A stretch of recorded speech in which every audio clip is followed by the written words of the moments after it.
There were moments in a man's life when he knew he'd made exactly the right choices.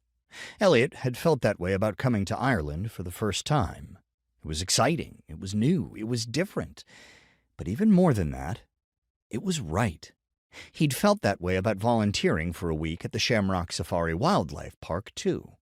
It was a great program, designed to raise awareness about endangered species, give them a safe haven for breeding. The reintroduction to the wild process was terrific, and also a genuinely fun day out for anybody who liked zoos. Having an African lion on display for a week or so was a solid fundraiser, and Elliott was happy to help, especially because it saved on hotel costs for that week.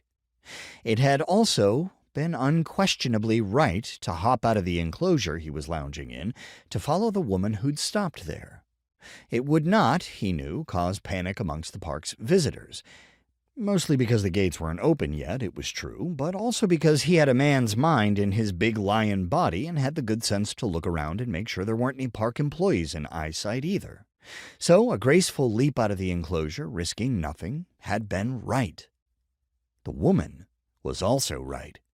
Elliott knew it instantly, totally, and deeply.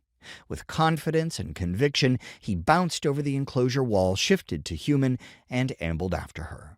She'd moved with a purposeful stride that gave her hips an enticing sway, and he'd followed far enough behind to go unnoticed. Even from the distance, she was solidly built, with thick thighs that looked like they were all muscle. She was definitely short legs, short waist, short hair, strong shoulders, big ribs, wide hips. Possibly she hated being called cute. A lot of short women did. But he'd gotten a glimpse of a pug nose and a square jaw and great, huge, dark eyes, and suspected that she probably was cute.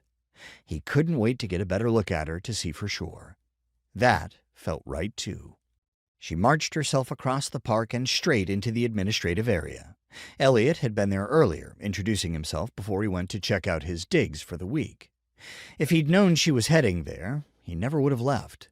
Then again, if he hadn't been in an enclosure obviously unsuitable for a lion, he had, after all, actually jumped out of it, which would be a real problem if he wasn't a shifter, then probably she wouldn't now be bearing down on the director of the park's office.